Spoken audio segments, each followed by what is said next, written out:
And we're bringing people together, but there's not one person giving a plan. That's the problem. We march, we give money, we get on our social media channels as non-celebrities and say what we feel, and people like our page and love our page and they make comments, but nobody's given direction as to what we need to do. Hi, this is Summer Rain, correspondent for RXG Exclusives. Make sure to like, comment, and hit subscribe on our YouTube channel so you never miss out. RXG Exclusives, hosted by Robert X. Golphin, now playing. Nearly 90 days have passed since George Floyd, a 46-year-old black man, was arrested in Minneapolis, Minnesota, over an alleged counterfeit $20 bill.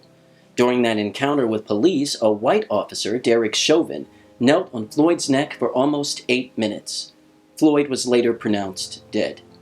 The senseless tragedy set off a series of protests across the nation and the world, even amid the ongoing pandemic. While the marches and demonstrations have decreased, they have not ended. Actor and activist Etienne Maurice, son of legendary entertainer Sheryl Lee Ralph, is in his 10th straight week as a spearhead with Walk Good LA in Los Angeles, California. This organization's mission, according to its website, is to bring, quote, people from all walks of life together to fight and heal in solidarity through arts, health, and wellness, because Black lives matter today, tomorrow, and every day after that. Portland, Oregon continues to see scuffles between protesters and police, and there have been reports that Black Lives Matter participants in Chicago have faced opposition from at least one group of residents in an Inglewood community. These are only a few examples. The Black Lives Matter George Floyd protests have resulted in some changes to local policing and provoked much debate over federal policing, defunding, and reform. But the movement has also inspired or perhaps forced changes in other ways as well. It appears characters like Aunt Jemima, Uncle Ben, and the Native woman on Land O'Lakes will soon be a memory. The Washington Redskins have announced plans to retire their name, and music groups like Lady Antebellum and the Dixie Chicks have altered their names to Lady A and the Chicks, respectively. And several entertainers of color have come forward with horror stories of racism, microaggressions, and pay disparities. Despite the changes that have resulted from protest, thanks largely to social media and sometimes mainstream media, we have seen countless stories of questionable police activity with regard to people of color. From the women and children put in handcuffs and forced to lie on the ground after being accused of automobile theft, to the shootings of Breonna Taylor and Rayshard Brooks, just to name a few. My guest today has a unique perspective on current events. She's a development and fundraising professional. She holds the title of Senior Development Officer at the North Carolina Theater in Raleigh, North Carolina. Join me for a candid discussion with Dawn Downing on this, the 12th episode of RXG Exclusives, right after this. We must open up our minds and take a look inside.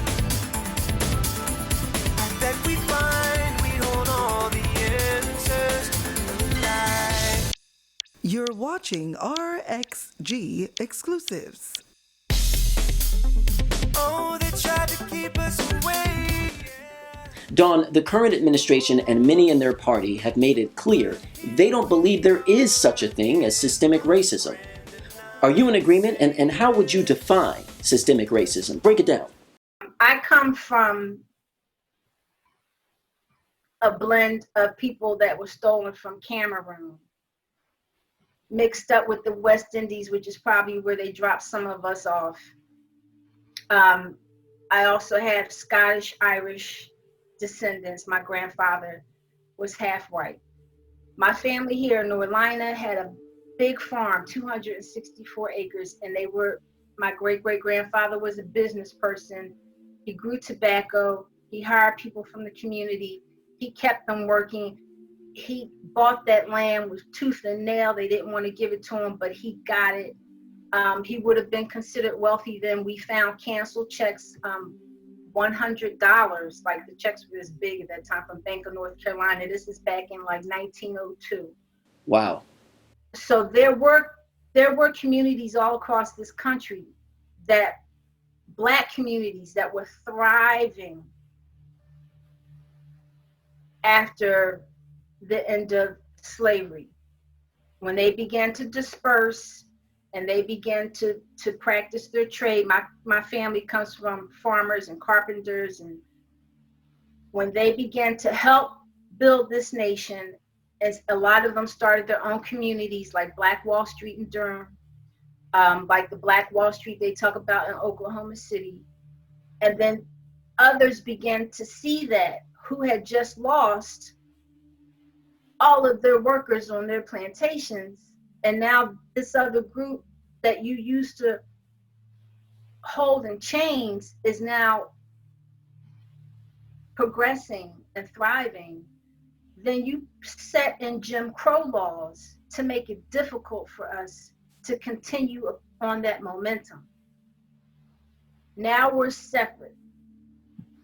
Now we can't have the same type of education in the school system. Now, if something happened to us and we became ill, we can't go to a hospital. We may have to drive 4 or 5 counties, maybe another state, to go to a good hospital. One of those hospitals was on your alma mater's campus, St. Augustine's University. From DC to North Carolina, that was the top Black hospital. They had a school of nursing. Mr. Delaney, one of the Delaney sisters' brothers, was a surgeon. The White Hospital here would send the police to come get him. And the first time they did it, they thought they didn't know what was going on. They thought they were coming to lynch that man. They took him to the White Hospital because his specialty was removing tumors from people's bodies. And there was a white man that had a big, massive growth on his side. They snuck Dr. Delaney up the back of the White Hospital steps to operate on that man and save his life, because the white doctors were too scared to do that. So you have people that were not living in poverty. Some of us were doing quite well. And then you bring in the Jim Crow to kind of hold us down. And then when that didn't work, you decide, okay, well, within the education system, within the healthcare system, within the banking system, within the housing system, we're going to make it hard for these individuals to obtain loans, to start businesses, to get good health care, to get good education. That's all a part, that is systemic racism. Even in our jobs, as an African-American woman with 2 degrees, I have an MBA. I have people who I report to, and not at this particular job, but I work for Wharton, I work for UCLA, I work for Duke University, I work for Emory University, who have high school education, or they have associates. Some of them may have bachelors. Many of them did not have an MBA like I do, but I'm making less money, doing more work. And it's just, even just in some instances, I've had to take a lower position just to get my foot in the door, because I know they won't hire me at a certain level. So all of that is systemic racism. It's on every single level. And to say, oh, we have a lot of Black hires here, doesn't mean it doesn't exist. I fight that battle every day when I'm in the office, and we're theater. Everybody's happy-go-lucky and it's jazz hands and let's get the show going on. But when I first started working there, I would have my badge on that says my name as Senior Development Officer, and they would look at me and go, so who are you and what do you do? My other colleagues never get that question. So then I have to, particularly being here in the South, and I did the same thing when I worked for Emory, when I meet certain individuals, and you can see it coming a mile away, I explain to them my history here in North Carolina. And, you know, and I told my boss, you will see me doing this, and I had to explain to her why I do it, because they watch television, they see how the media perceives us, and they automatically put me in that category. And I'm not saying anything against my brothers and sisters who are, we're all in the struggle together. I don't care what level you're on. I don't care if you have an 8th grade education or if you have a PhD. They all see us the same. And that's just the truth. And so it for somebody to say there is no systemic racism, yes, there is. There's always been. And until all of us realize that there is, and have not just a frank conversation, but put a plan and action on how we're going to get, not get over it, but we'll be able to understand each other and we'll get past some of these hurdles. Because this new generation, what's happening right now, people in my generation, we have seen this coming for a very long time, because this generation is not having it. My nieces and nephews, they have grown up with all races and all colors and people of all socioeconomic levels, and they did not see that type of division. And so when they've been seeing things like this that have occurred again and again and again and again over these last several years, now reality is hitting them smack in the face, where they thought they were living in the land of la la and everybody's happy-go-lucky, and no, I'm friends with everybody and we don't look at it the same way that you guys look at it. Now they see, no, this is really what it is, and they're ticked off. Following the death of George Floyd, you took part in your very first protest with your family, international recording artist Julie McKnight, who appeared on a previous episode. What led you to make that decision? Well, I'm the type of person, there's always one person in the workplace that's always, sticking up for humanity and fighting the good fight and trying to spread that message. And particularly with me being a native of Philadelphia, a northern city, but with roots in North Carolina, we have some interesting conversations in the theater, and all of us come from all different walks of life. I was to be quite frank, a diversity hire.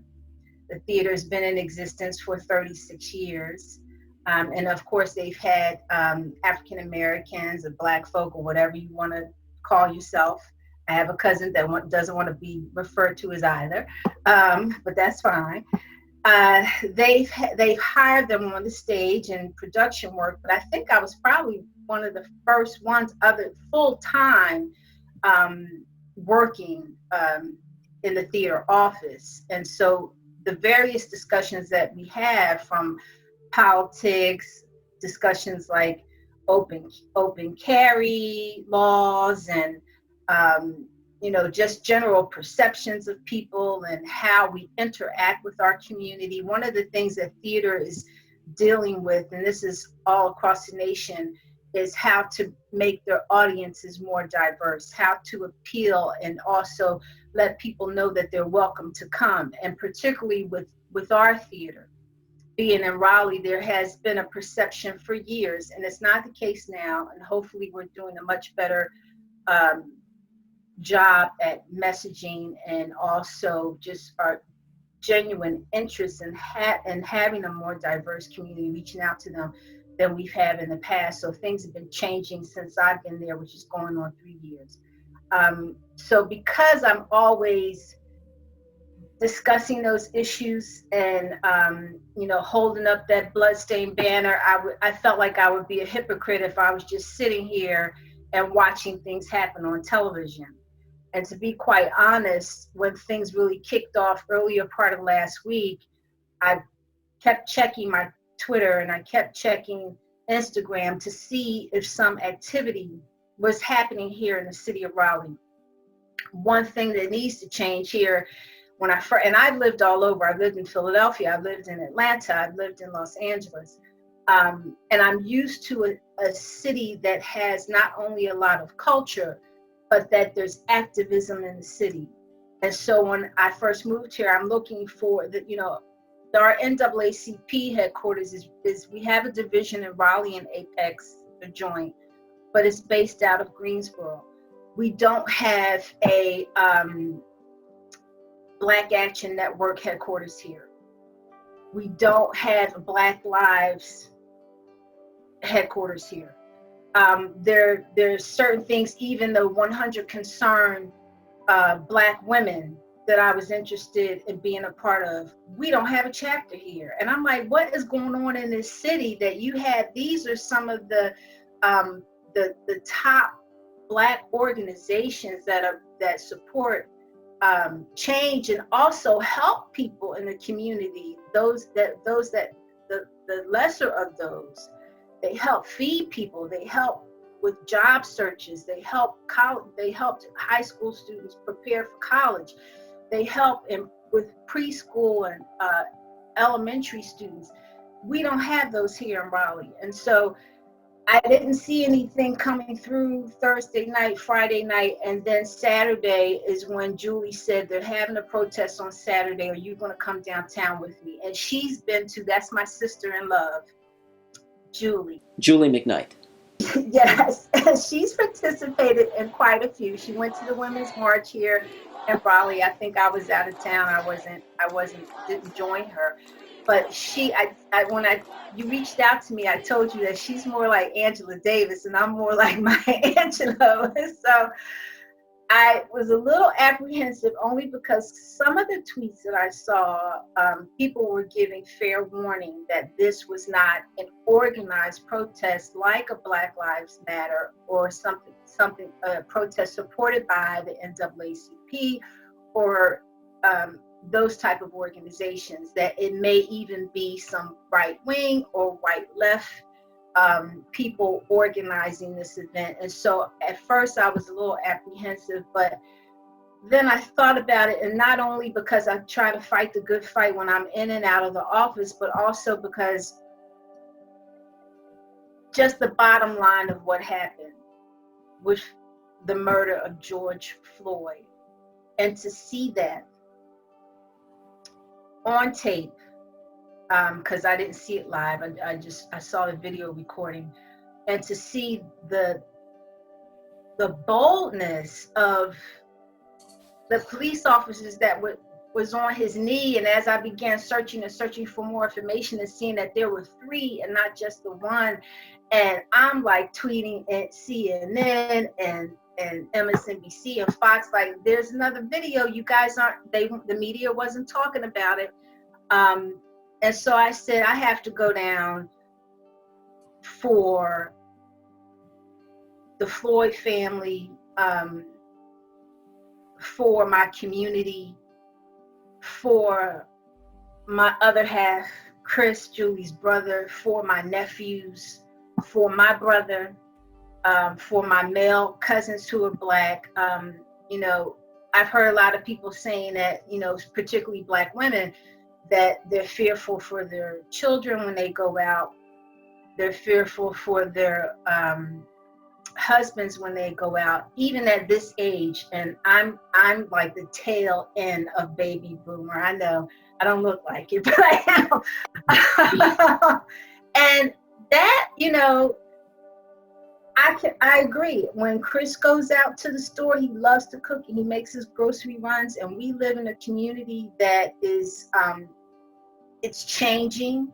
We have more Black and brown people moving to this area. In fact, this entire Triangle area has 68 people that move here every day. And the top states are New York and California and Florida. And you can see it from when we used to live here in 2006.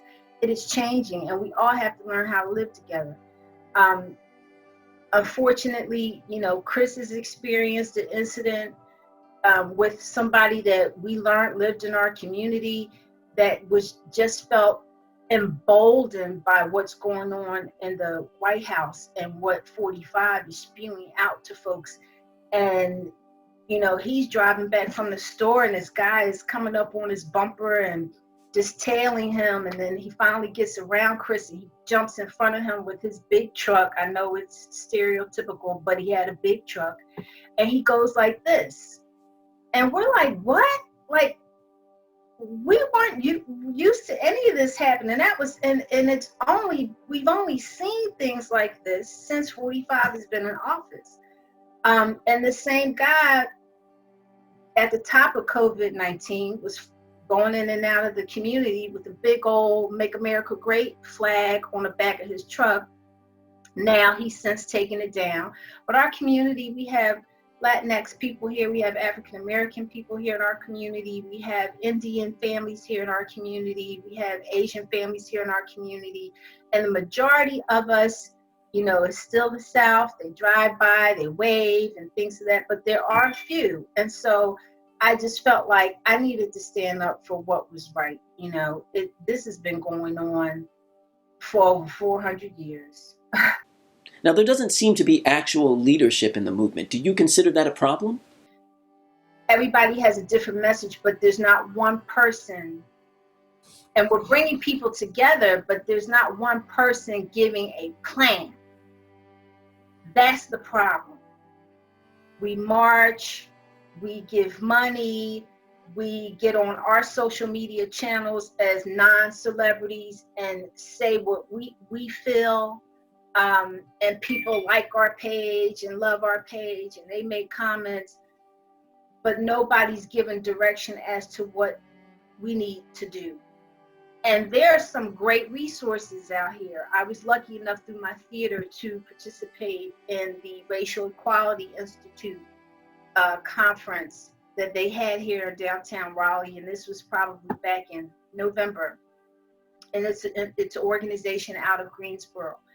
And they address systemic racism. They explain it to you because most people don't know what it is. They tell you where the origins of it coming out of the Jim Crow system. They give you the tools that you need to not only understand it and recognize it, but to address it. And it's something that every organization in this country, they need to send their employees to a class like this. They need to have this class in every school, starting it, on of course on a level that children can understand, but starting in elementary school. It was surprising to me that when I attended this conference, there were two speakers there from the Institute, and one woman said, how many of you are in diversity and inclusion? Is that this is your role in your organization? And there are several hands that went up. There were about 300 or 400 people in this room. It was at the Raleigh Convention Center. She said, how many of you have actually had formal training in diversity and inclusion? Or you took a course in systemic racism, whether it was a course at at a university, whether you have a degree, whether it was a certificate. There were two people out of 300 or 400 people, two people that raised their hand. So you're putting people in these positions that are supposed to teach the employees in your organization, and you don't even train them. You don't set the resources aside to give them the tools that they need and the education they need so they can educate your employee. So that to me says that you're just sending them there to this conference so you can tick something off the box and say, oh, we participated in this. Therefore, we support everyone. That's the problem. No leadership and no training. Therefore, you have no direction. Protests across the nation over the last many weeks have been largely peaceful until being infiltrated by agitators and in some cases the authorities. What was your experience on the Raleigh protest front lines? Just what you said. It was a peaceful march. There were people from all walks of life who participated. Young, old, Black, white, Asian. There was one woman that held a sign, I can't believe after 66 years, I am still doing this. But there were a few in the crowd. And because I had read that Twitter message earlier about, well, be careful. It's not, really an organized march by any of the factions that we know. that have done it in other cities, had my ears and my eyes open, and I was listening. And I did pass someone that had a camera, and I noticed several people all dressed in black, but Julie and I were all dressed in black, so I didn't think that was a big deal. But he had a backpack, and as I walked by him, he had a little piece in his ear, a wireless piece. And I heard him say, "This is my first Antifa event." Wow. I said, okay. Then when we were all gathered in front of the Raleigh Courthouse on Fayetteville Street, and we were listening to the message, I heard someone in the crowd, when people were saying Black Lives Matter, they were saying white power matters. Everybody was like, what? Who said that?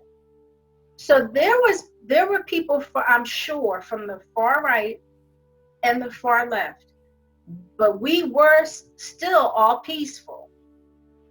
And for the most part, you know, even if those that were there undercover to do harm later, they were marching and right in step with us. The problem came as we passed the back of the courthouse. That is the intake garage when they bring the criminals up to the courthouse, or those that are under arrest, you know, innocent until proven guilty. And there were a few, and they were younger people, who decided, well, not all younger, because, you know, there were some other folks, but for the majority of them were younger people who decided that they wanted to stand in front of that garage. Well, there were police at the other end, at the top. And so I automatically said to myself, oh, this is going to be a problem. Because now you're putting yourself in a situation where there's going to be a standoff. And of course, we know the cops are not going to back down. So the crowd began to chant and chant, Black Lives Matter, Black Lives Matter. You had some people that were saying, you know, F the police, F the police. And there was a group of guys behind me that were actually playing the NWA song, F the police. And the crowd began to inch up further into the garage. And the cops hit the siren. And it was like a siren if someone was coming out of the garage. That didn't disrupt the crowd. They kept inching up. They became louder. They became a little more aggressive. And that's when the cops decided they were going to shoot off some rubber bullets, throw a little tear gas, and then people backed out of the garage, some of them, and began running down the street. And I saw the crowd coming to me, and I heard a girl say, get against the wall, get against the wall. And so I got against the wall. Meanwhile, I'm calling Julie. I'm texting her like, just to let you know, I'm against the wall. Where are you? She's up there in the garage with everybody else. You two were separated from each other. Yes, we got separated. I just sent her a text message. I stayed against the garage, and she was like, I stayed against the wall. And she said, I'm here in front of the garage. I let Angela Davis do her thing. And Maya Angelou stayed against the wall. And so the crowd began to move down. Everyone got back in formation. We began to march again. And as soon as we turned the corner, which was just a few yards away from the intake garage, we noticed there were some police officers who had ran from that building, and they were running down to the other end. So I just thought, well, maybe they're going to go get into their police cars or something and kind of block us off.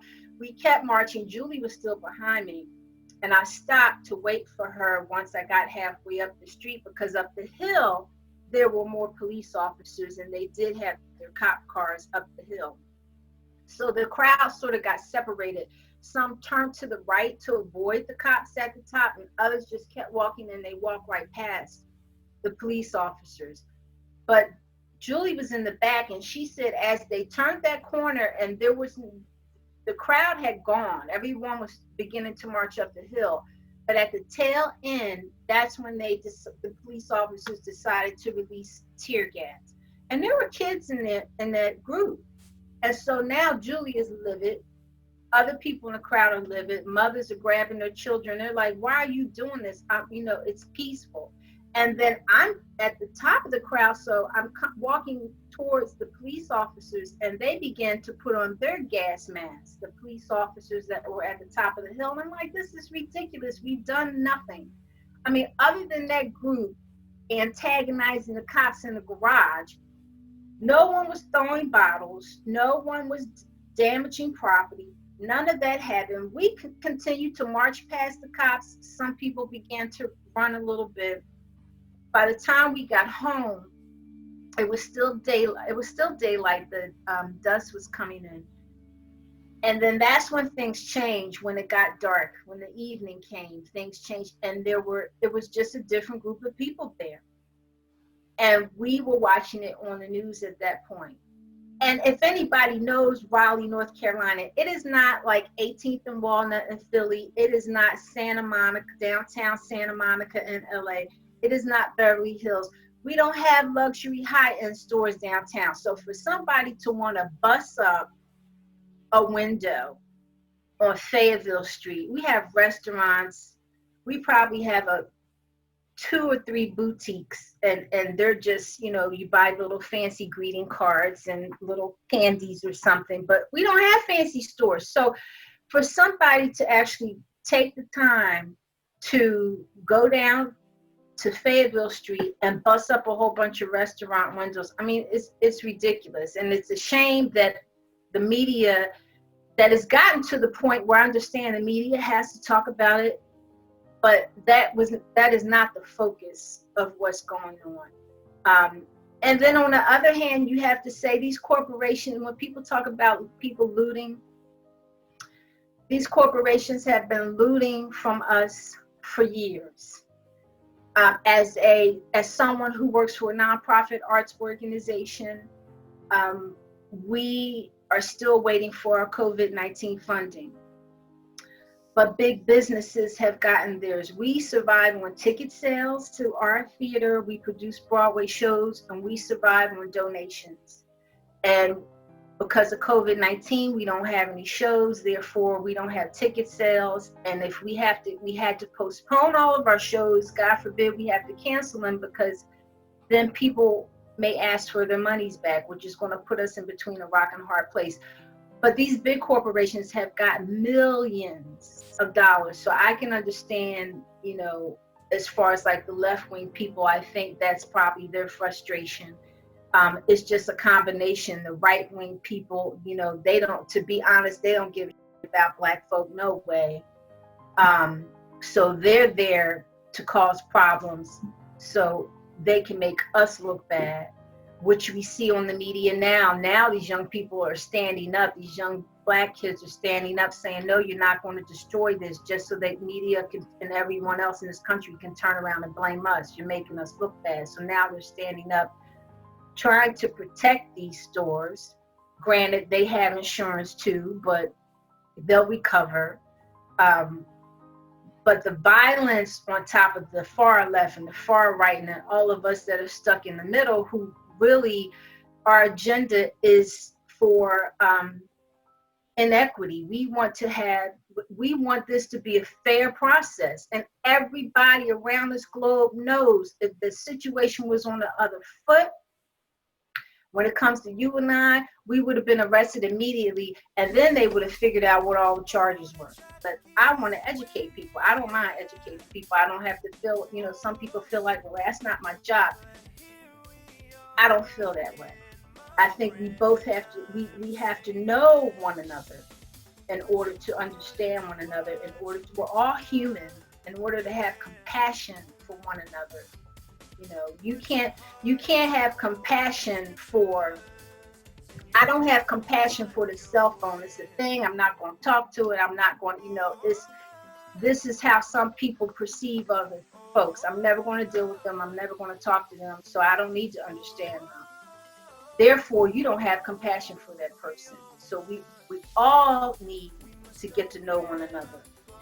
We all need to work with one another. If we're going to better this society, Because when we don't, what happens? We get somebody like 45 in office.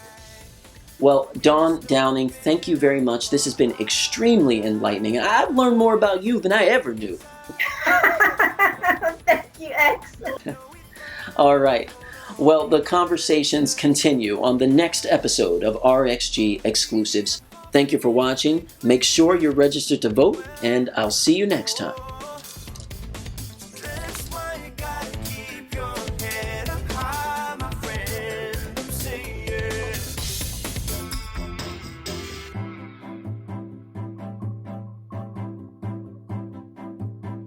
Make sure to like, comment, and hit subscribe on our YouTube channel so you never miss out. RXG Exclusives, hosted by Robert X. Golphin, now playing.